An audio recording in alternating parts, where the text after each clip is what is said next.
নমস্কার শ্রোতা বন্ধুগণ, ভিন্ন স্বাদের গল্পের সমাহার চ্যানেলে আপনাদের সবাইকে স্বাগত জানাচ্ছি। আজকে আবারও আমি একটি মজার গল্প নিয়ে আপনাদের সামনে চলে এসেছি।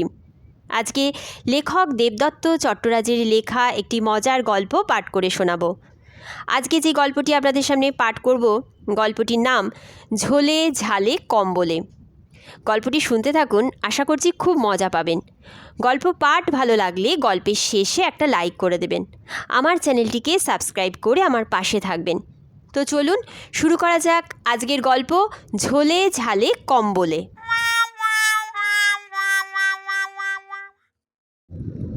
এক একটা দিন থাকে যেদিন কোনো কাজ করতে ইচ্ছে করে না, শুধু অলসভাবে বিছানায় পড়ে থাকতে ইচ্ছে করে। মুখে মাছি ভনভন করলেও হাত দিয়ে তাড়াতেও ভীষণ কষ্ট লাগে। মনে হয় যদি রাজা হতাম, মুখের সামনে আঙুর নিয়ে কেউ খাইয়ে দিত, আস্তে আস্তে চামড় দুলিয়ে মাছি ভাগাতো ইত্যাদি। কিন্তু সে সুখ আর আমার কোথায়? কোনো ক্রমে আজ টিউশন যাওয়াটা যদিও বা ঠেকাতে পেরেছি, কিন্তু শেষ রক্ষা করতে পারিনি। কোথায় কার্টুন দেখব, একটু টোটো করে রোদে এবাড়ি সেবাড়ি ঘুরবো, তা না, বসে আছি অঙ্কের খাতা নিয়ে। আর মাথার উপর আমার দিকে শ্যান দৃষ্টিতে যিনি চেয়ে রয়েছেন, তিনি আমার পরম পূজ্য মাতামহ অ্যাডভোকেট ত্রৈলোক্যনাথ বন্দ্যোপাধ্যায়। যেমন তার নাম তেমনি তাঁর বাঁচখাই গলা। মহাভারতের ঘটোৎকচের সঙ্গে দাদুর চেহারার মিল পাওয়া যাবে। এমন 7 ফুট লম্বা বিশাল দেহি আমাদের পুরো তল্লাটে কেউ নেই। লোকে বলে দাদুর চিৎকারে নাকি পাড়া থেকে কাক চিল সব উদ্বাস্তু হয়েছে। ভাবা যায়? তবে আমি কথা বিশ্বাস করি, কারণ আমি নিজে সেই কাকদের উদ্বাস্তু করা আওয়াজ 2-1বার শুনেছি। এই রকম 2-একটা কথা ভাবছি, এমন সময় 70 ডেসিবেলে দাদু চেঁচিয়ে উঠলেন, এই হতভাগা, এতক্ষণ ধরে নিজের মনে কি বকে চলেছিস? একটা সামান্য অঙ্ক নিয়ে বসে আছে তো বসেই আছে। দেখ পিঙ্কিকে, তোর চেয়ে পাক্কা 2 বছরের ছোট, সে কখন অঙ্ক শেষ করে বিজ্ঞানের বই ধরে ফেললো, আর তুই? নেহাত আমার নাতি, তাই কিছু বলি না, নইলে এমন কুলাঙ্গারকে চাপগে পিঠের ছাল তুলে নিতে হয়। দাদুর শেষ কথাটা আমি গভীরভাবে ভেবে দেখলাম। দাদুর বৈঠকখানার শঙ্কর মাছের চাবুকটা আমার মানসপটে ভেসে উঠল। কল্পনায় সেই লোমহর্ষক দৃশ্য ভেবেই শিউরে উঠলাম আমি। বার কয়েক ঢোক গিলে আবার চেষ্টা করলাম, কিন্তু দূর ছাই, এ অঙ্ক যে কিছুতেই মগজে ঢুকছে না। পিঙ্কি ফিক ফিক করে হাসছে। দাদার দুর্গতিতে বোনের হাসি পাওয়া যেন জন্মসিদ্ধ অধিকার। আমার ভীষণ রাগ হলো। আরে না না, বোন বা দাদুর উপর নয়, রাগ হলো পিকলু মামার উপর, অ্যাডভোকেট ত্রৈলোক্যনাথের পুত্র। কিন্তু সে চেহারায়, ব্যক্তিত্বে, গলার জোরে, এমনকি উচ্চতায় কোনোটাই দাদুর মতো হয়নি। দিদা যখন বেঁচে ছিলেন বলতেন, পিকলু, আমার রোগে ভুগে ঠিক মতো বড় হতে পারলিনি গো। ও গোপাল, পিকলুরে একটু দেখবে, বড্ড ছেলে মানুষও। এই বলে তিনি কাঁদতেন। যদিও এই রোদনের ঠিক কী কারণ ছিল তা আমি আজও বুঝতে পারিনি। আমরা গ্রীষ্মে প্রায় মাসখানেকের জন্য মামাবাড়ি যেতাম। যাওয়ার আগে মা প্রত্যেকবার বলতো যে এইবার দাদুকে বলে দেবে যেন লেখাপড়া একেবারে বন্ধ থাকে। কিন্তু হতো পুরোপুরি উল্টো। আমাদের যাওয়ার ঠিক পরের দিনই দাদু টিউশনে ভর্তি করে দিতেন। আবার বলতেন, লেখাপড়া করে যে গাড়ি ঘোড়া চড়ে সে। কিন্তু আমি তো ঘোড়ায় চড়েছি, মাত্র 10 টাকায়। তার জন্য আবার এত অঙ্ক ইংরেজি পড়তে লাগে নাকি?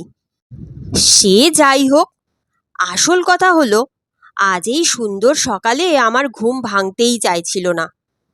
এদিকে টিউশন যেতে দেরি হয়ে যাচ্ছে। আমাদের মামাবাড়ির রাঁধুনি জটাধারী ওরফে জটা মামা এই নিয়ে 2-3 আমাকে তুলতে এসেও মুখ শুকনো করে ফিরে গেছে। এমন সময় বাঁচখাই গলার সারা ঘর কেঁপে উঠল। আমি এক ঝটকায় উঠে বসলাম। শুনলাম দাদু হাওয়াই চপ্পল পরে দোতলা থেকে নামছেন সেই চপ্পলের চটং পটং শব্দ আমার শরীরে কাঁপুনি ধরিয়ে দিল। মাথায় জমে উঠল শ্বেতবিন্দু। তারা যেন অপেক্ষায় রইল। দাদু ঘরে ঢুকলেই কানের পাশ দিয়ে একটা 100 মিটারের স্প্রিন্টে দৌড় দেবে। বুকের মধ্যে ধুকপুকুনি বেড়েই চলল। দেওয়াল ঘড়ির দিকে চোখ যেতেই বুঝলাম টিউশন যেতে লেট নয়, পড়ানোর সময়টাই অতিক্রান্ত। অতএব এবার কি বলি? দাদু ঘরে ঢুকেই চেঁচিয়ে বললেন, কি হে নবাব পুত্তর, ঘুম হলো নাকি আরও একটু বাকি আছে? আমি আমতা আমতা করে বললাম, মানে দাদু, আজ শরীরটা না ভালো নেই। দাদু চোখ মুখ কুঁচকে ঠিক 3 দিনের বাসি করলার মতো মুখ করে বললেন, শরীর কিভাবে খারাপ হলো? কাল অবধি তো দিব্যি ভালো ছিল, আজকেই খারাপ হয়ে গেল। আমি একটা ঢোক গিলে কাঁচুমাচু মুখ করে বললাম, শরীর কি আর কাউকে বলে কয়ে খারাপ হয় দাদু?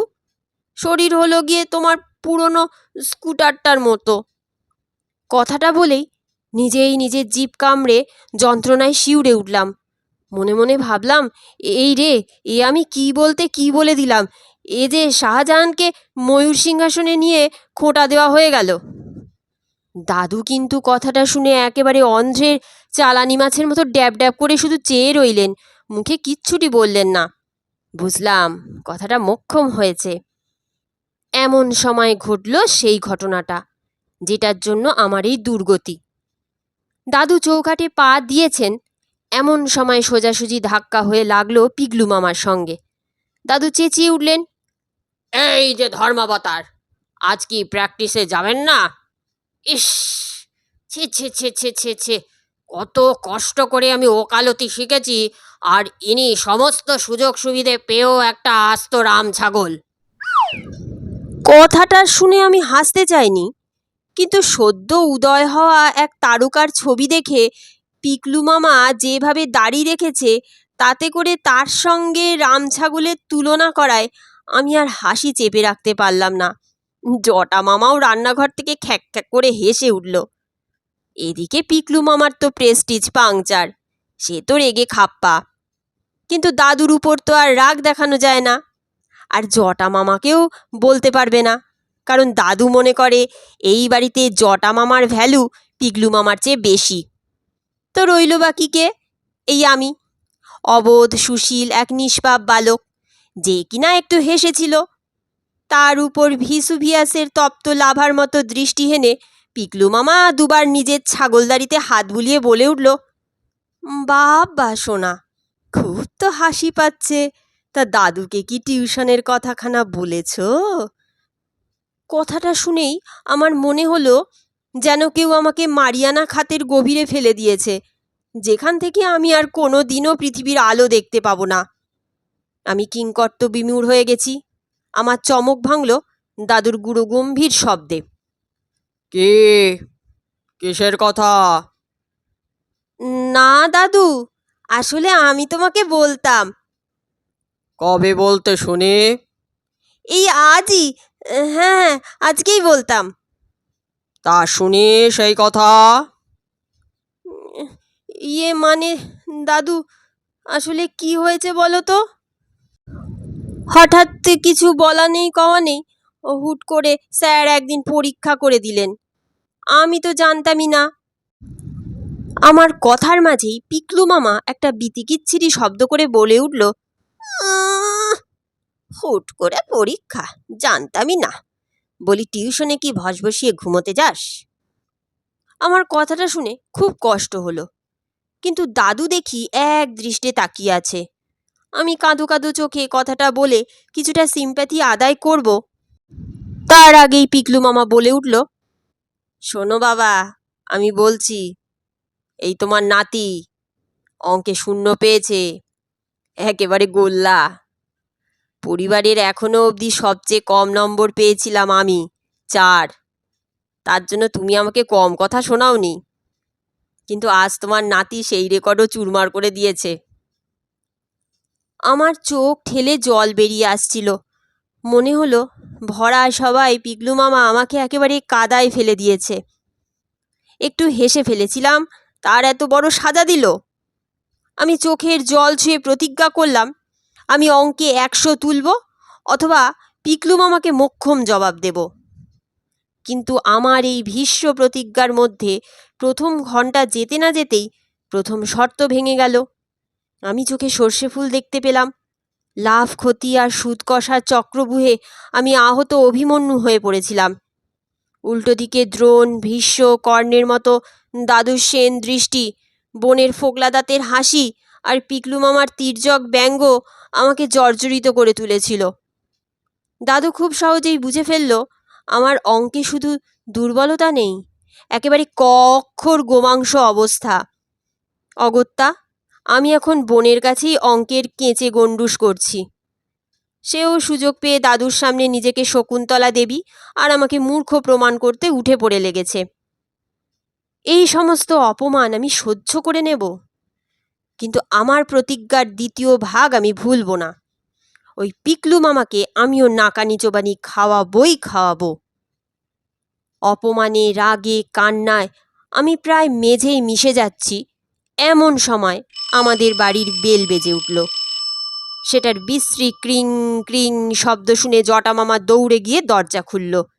দাদু সঙ্গে সঙ্গে বলে উঠলেন, কে এসেছে রে জটা? জটা মামা বলল, বাবু, লাখপতিয়াজি এসেছেন, ওকে কি চেম্বারে বসতে বলবো? মনোহরলাল লাখপতিয়া দাদুর খাস মক্কেল, তাই সে এসেছে শুনেই দাদুর মুখে যে বিষাদ লেগেছিল তা নিমেষে চলে গিয়ে ফুটে উঠল এক অমলিন হাসি। সময় বেশি না ব্যয় করে দাদু চটি পড়ে চটং পটং করে নেমে গেল। এর মিনিট কয়েক পরেই বেশ হাহা হি হি শব্দ ভেসে আসতে লাগলো। আমরাও বেশ উৎসুক হয়ে উঠলাম। তার কিছুক্ষণ পর মনোহরলালজি দাদুর সঙ্গে উপরের ঘরে উঠে এলেন। তিনি আমাদের দিকে তাকিয়ে বললেন, খুব সুন্দর পোতাপতি আপনার, একদম রসমালাই আছে। উকিলবাবু, আপনার জন্য আমার কারোবার বাঁচাতে পেরেছি, এই এহসান আমি কোনো দিন ভুলব না। আজ আমার মেয়ের শাদি আছে, আপনি কিন্তু বাচ্চে লোগোকে সাথ পুরা পরিবার আসবেন। দাদু উত্তরে কি বলল আমি তার শুনিনি, কারণ ততক্ষণে আমার জিভের জল মেঝেই গিয়ে পড়ার উপক্রম। আমার আবার বিয়ের ভোজের প্রতি একটা প্রচণ্ড দুর্বলতা আছে, আর সেই বিয়ে যদি এমন বড়লোকের হয় তাহলে আর কিছু বলার অপেক্ষা রাখে না। মনের মধ্যে রকমারি মিষ্টি, আইসক্রিম, পোলাও, মাংস চক্রাকারে পাক খেতে থাকলো। এমন সময় টকাশ করে একটা মোক্ষম গাঁটটা কষিয়ে দিল পিকলু মামা। আমি মার নাম নিয়ে চিৎকার করে তাকাতেই দেখি পিকলু মামা মুখ ভেঙচে তাকিয়ে আছে। কিরে হ্যাংলা, নিমন্ত্রণের নাম শুনে যে অঙ্ক করতেই ভুলে গেলি? এই বলে খ্যাক খ্যাক করে হেসে উঠল। আমার মনের মধ্যে ধিক ধিক করে জ্বলে উঠল রাগের স্পৃহা, কিন্তু আমি কিচ্ছু বললাম না, শুধু অপেক্ষা করলাম। এই নিমন্ত্রণে সবাই খুশি। দুপুরের খাওয়া শেষ করেই সবাই একটু গড়িয়ে নিল। টুকটাক গল্পগুজব করতে করতেই দেখি দাদু নাক ডাকছে। আমি ধীরে ধীরে পা ফেলে ঘর থেকে বেরিয়ে এলাম। বাইরে বেরোতেই দেখি বোন নিজের ঘরে খেলনাবাটি নিয়ে বসে আছে আর জটা মামা খাটিয়ায় ঘুমোচ্ছে। আমি সন্তর্পণে এগিয়ে গেলাম উপরতলায়।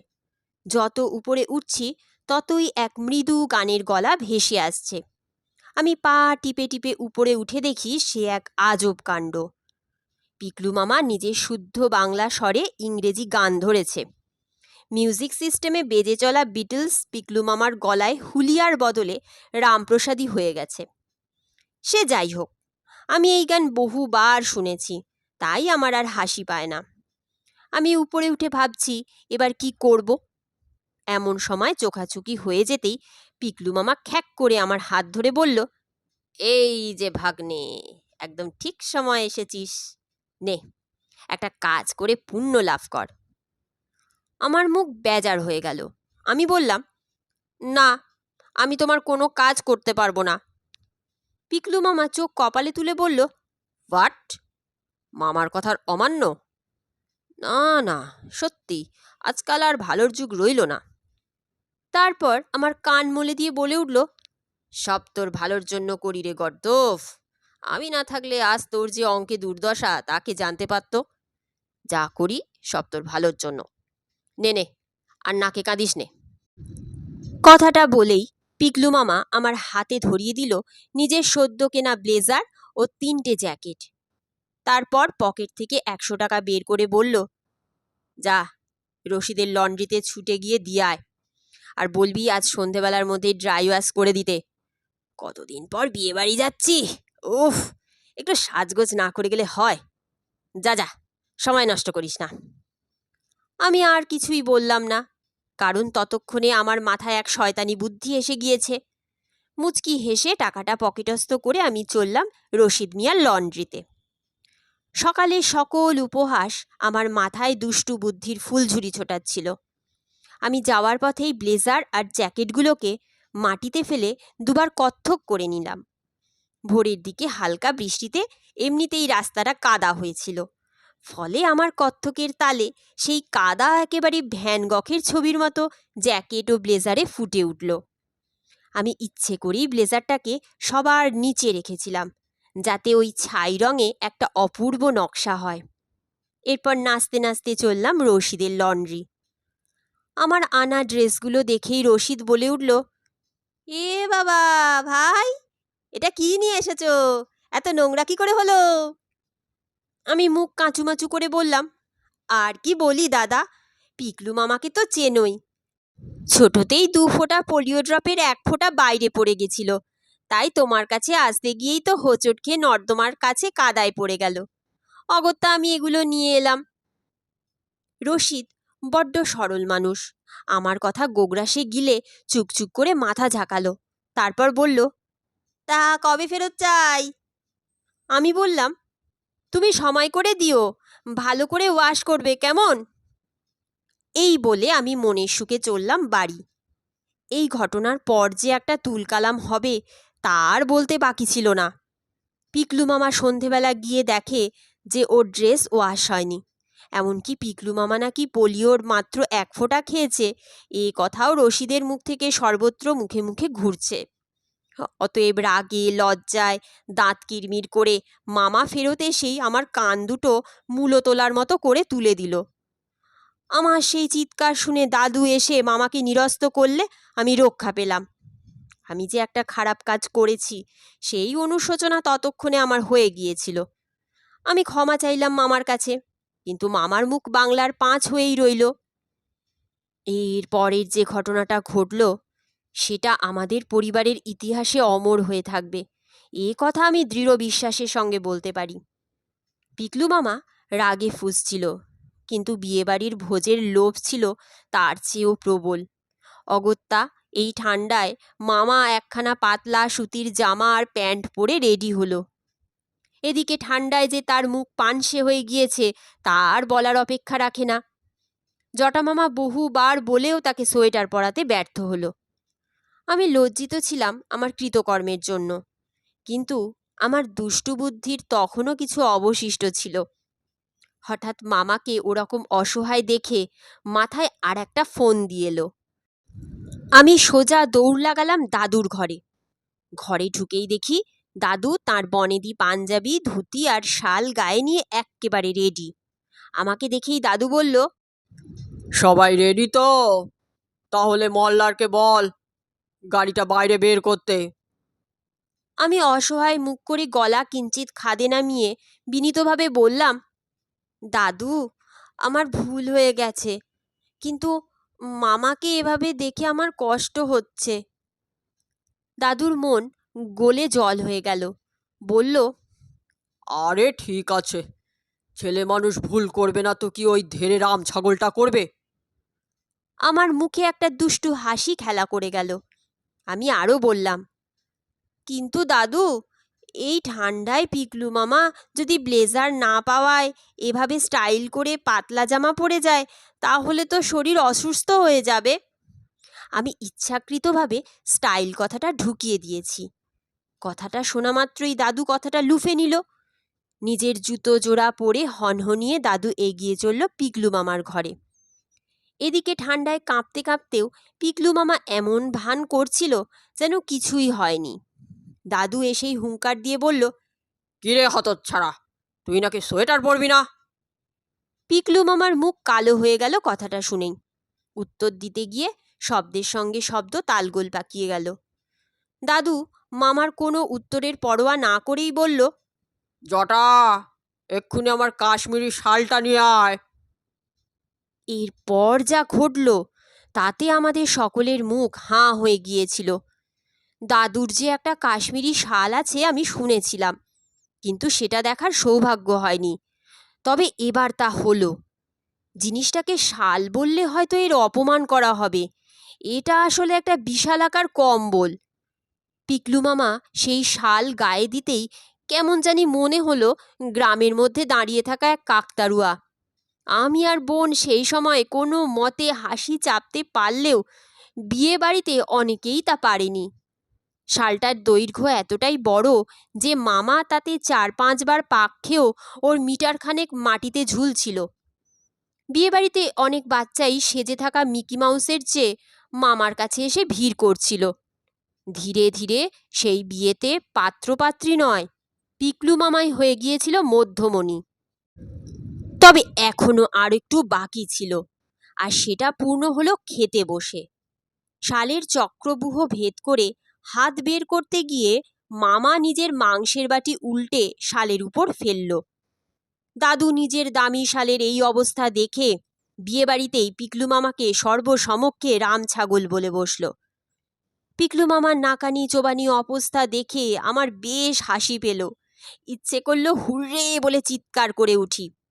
তবে সে আর করতে হলো না, কারণ লোক মুখে গুজব ছড়াতে ছড়াতে তিল থেকে তাল হতে সময় নেয় না।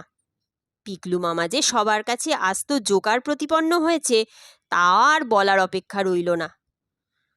আমন্ত্রিত সবাই যে যার মতো বাড়িয়ে চড়িয়ে পিকলু মামাকে নিয়ে খুব রসিকতা করেছিল সেদিন।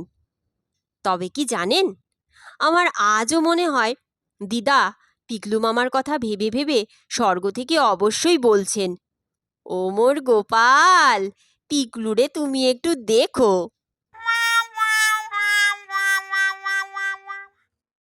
আজকের মতন গল্প পাঠ এখানেই শেষ হচ্ছে। গল্প পাঠ ভালো লাগলে অবশ্যই একটা লাইক করে দেবেন। আমার চ্যানেলটিকে সাবস্ক্রাইব করে আমার পাশে থাকবেন, যাতে ভিন্ন ভিন্ন স্বাদের বিভিন্ন ধরনের গল্প নিয়ে আপনাদের সামনে আসতে পারি। আপনারা খুব ভালো থাকবেন, সুস্থ থাকবেন এবং সাবধানে থাকবেন। নতুন একটি দিনে নতুন একটি গল্প নিয়ে আপনাদের সামনে আমি আবার হাজির হব।